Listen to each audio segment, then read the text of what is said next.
What's up guys, I'm Patrick here and this is my first Q&A and I got a decent amount of questions from you, so I would like to thank you for that, but also I have to apologize because I posted the video about the Q&A something like 3 weeks ago and yeah, we are still here without the answers.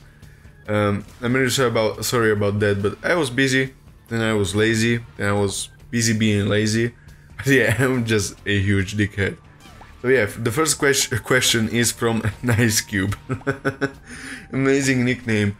Did you make this one before or after IceCube started to work with Disney? Either way, it's amazing.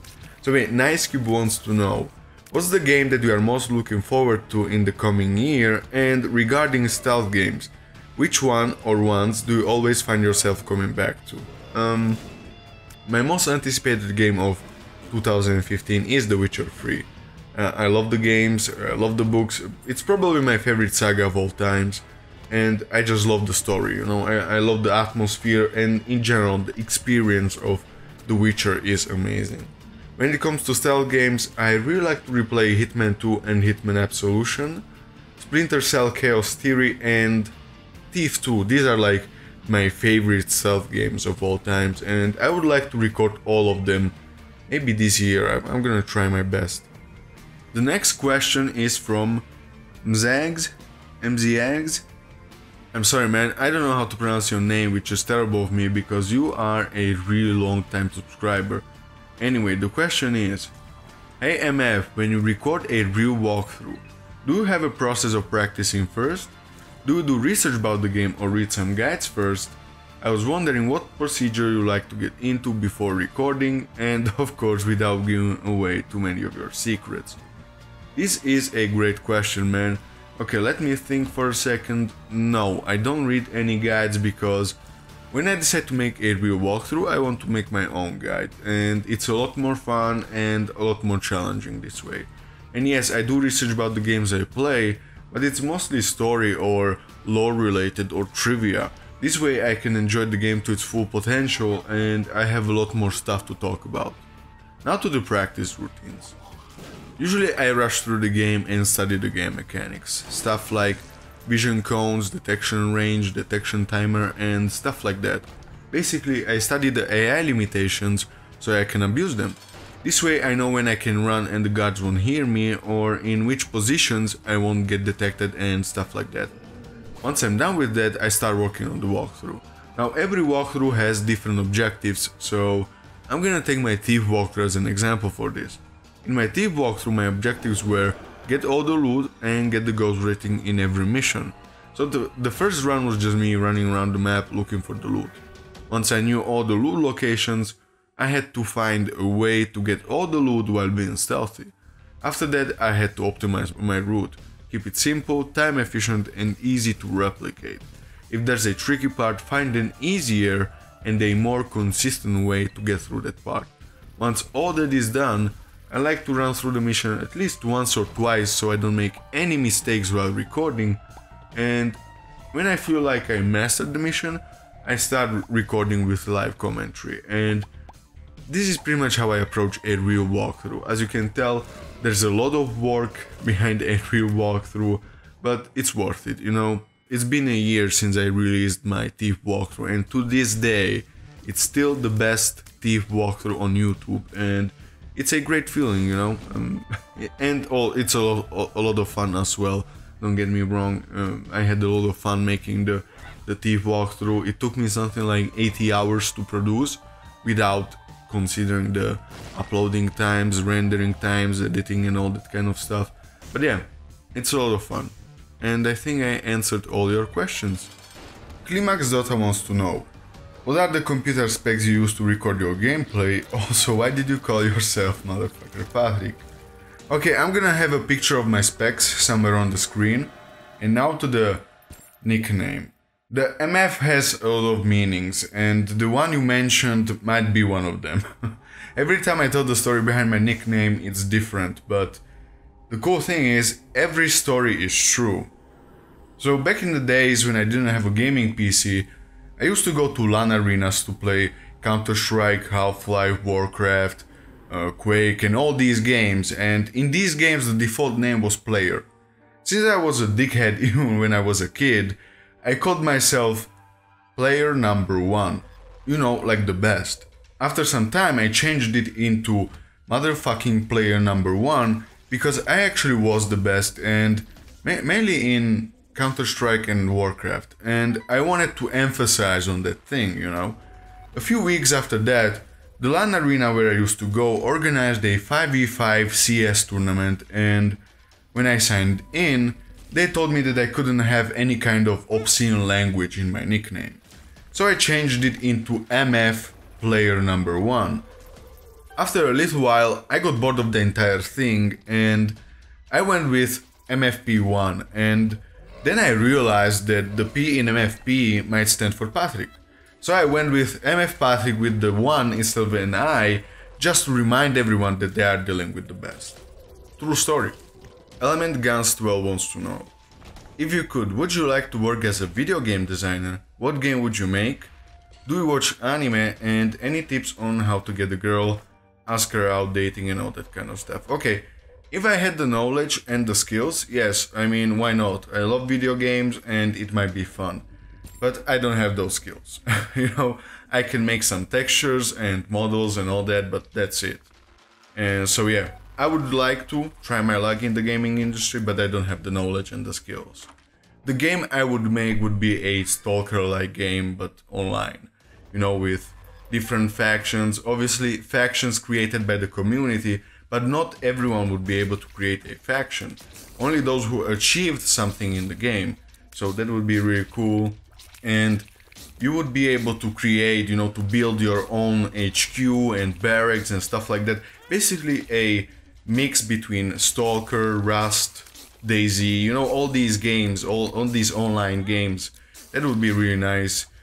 Obviously there will be NPCs and AI enemies and all that, you know, a lot of cool stuff. So that would be a game I would like to work on. Yeah. A Stalker-like game, but online. When it comes to anime, no, not really, I don't watch anime. I did read something like 30 volumes of Naruto, and I used to watch Dragon Ball and Kenshiro, but that was mainly because in Italy they used to air these right when I got home from school. So, you know, I used to watch them while I was eating or waiting for food, but overall not a huge fan. When it comes to girls, the best advice I can give you is be confident. That's the key to success. If you are confident and feel good about yourself, it won't be hard to ask a girl to go out with you, and even if she says no, it's okay, just move on to the next one. When it comes to maintaining a relationship, man, I don't know. I never managed to be with someone for longer than 8 months, I think, yeah, 8 months. So, yeah, I can't really help you there.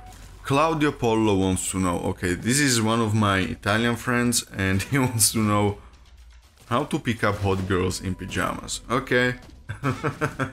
Man, why in pajamas? Why not in bikini or something like that, you know? I mean, I don't know. I never really tried to hit on a girl that was wearing pajamas, you know? I mean, it's fairly hard to find a girl that wears pajamas at the club. So, that's... I don't have any experience in that. I mean, I think you should surprise her at her house early in the morning, but you could get arrested for that shit, so yeah, fuck that. And if you have to wear the pajamas, that's easy, man.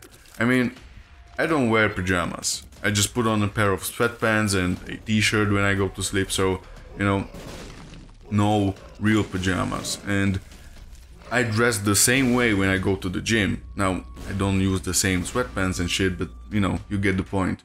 And I went out with some girls I met at the gym, so yeah, that's easy, and it's always the same thing. Just be confident and you're going to catch them all. Oh, I didn't notice. Climax Dota has another question, and he wants to know, do you even lift? Yes, I do lift. I recently changed my program. Now I go 6 times a week instead of 3 times a week, and I have one free day, that's Saturday. That's my cheat day, kind of, and I can eat whatever I want, and, you know, I don't need to work out at all. But yeah, I go 6 times a week, early in the morning. I wake up at 6, go to the gym, and then I have the entire day ahead of me, you know. It's a great way of doing things. I like it. But yeah, I do lift. Quite a lot, actually. Zed Rubber wants to know. Trolli Patrick. Okay, I guess this is one of my Italian friends, but I have no idea who is this. I think it's Intel, but I don't know. Anyway, he wants to know if I'm trolling, and yes, I am trolling. I troll once a day for 15 minutes straight without any breaks. You know, you need to be in your trolling shape. You need to exercise and all that. So yeah, 15 minutes straight without any breaks. Center Strain 01 wants to know, who is your favorite little rascal, Alpha Alpha or Spanky? I rewatched Tommy Boy a couple of weeks ago, and man, hands down one of the best movie lines ever. Ethan Balser wants to know, will you ever do a face reveal? Also, what game will you play next? Look, I'm not hiding my face, I do have some pictures of me on Twitter, so if you want to see my face, you can go on Twitter and find something. Those pictures are mostly old, something like 6 or 7 years old, but that's only because I don't have any recent photos of me. My friends do, but I don't, but even if they have some recent pictures of me, they are not as fun and retarded as the ones I have on Twitter. Those pictures are amazing. If you mean a face reveal in a video, yeah, why not? I mean, it might be fun. Right now I don't have the hardware for it, so I should get a webcam and whatnot. I'm gonna do a small research. You know what? I'm gonna set the goal for that. Once I reach 5k subs, I'm gonna do a 24-hour stream with a webcam and all that, you know. It should be fun, and you guys get to see my face in live, you know, live streaming and all that. The next game I'm gonna play is Resident Evil Revelations 2. I'll visit my parents fairly soon, and I'll use my mom's PC to stream and record, and she has a beast PC, so it will be a lot of fun. So I will finish Half-Life 2 and I'll stream Resident Evil Revelations 2. It looks like a cool game to stream, and I heard that it's challenging, so that's a good thing. So, you know, I will give it a try. Mr. Jason West wants to know, can you do more stealth games? Yes, I can. I will play Metal Gear Solid 5 The Phantom Pain, and I plan on re-recording Deus Ex Human Revolution and Hitman Absolution. Also, I will play Sniper Elite 3, and yeah, I don't know what else. I don't think there are any other stealth games coming out anytime soon. Yeah, I don't remember. Also, I would like to play some of the old stealth games like Thief 2, Splinter Cell Chaos Theory, and Hitman 2, and all these games that are just amazing, you know, when it comes to the stealth. But I don't know when I'm gonna play them. Clock Stomper wants to know, how'd you get into stealth games? And this is a great question, man. I played pretty much every major stealth title back in the 90s, you know, Tenchu, Metal Gear, Thief, Hitman, and all these games. But I played them like almost everyone out there. I played them like action games, and I used to kill everyone. And then in 2001 or 2002, I can't really remember right now, I bought a PS2 magazine, and there was a DVD with a lot of demos. And Hitman 2 was one of these demos. They gave you only the first mission where you had to kill Don Giuliani, and I remember I played that mission a lot of times, and after a little while I wanted to try something more challenging. So instead of killing all of them, I went with a full stealth approach, and once I finished the mission I was really satisfied. You know, it was a great feeling, and since then I just started to love the stealth genre. Cheryl Chambers has 2 questions. What's your favorite game, and what's the hardest game you have played? My favorite game is Half-Life 1. It was one of the reasons why I switched from console gaming to PC gaming, and you know, I just love that game, both single player and multiplayer. When it comes to the hardest game I have ever played, this is hard. You know, it's hard to answer this question because usually I can beat everything without any problems, and you know, I'm not trying to be a dick or something. I'm just, you know, pretty good when it comes to video games. Every game is the easiest game of my life.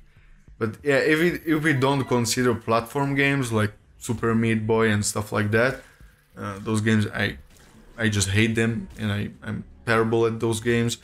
I would say Ninja Gaiden Black. That game was pretty hard. It had some platforming, and the gang style combat was pretty difficult. You know, you would never fight one-on-one unless it was a boss. Now I don't remember if I finished that game, but yeah, I remember that it was hard. It wasn't easy, but it was fun.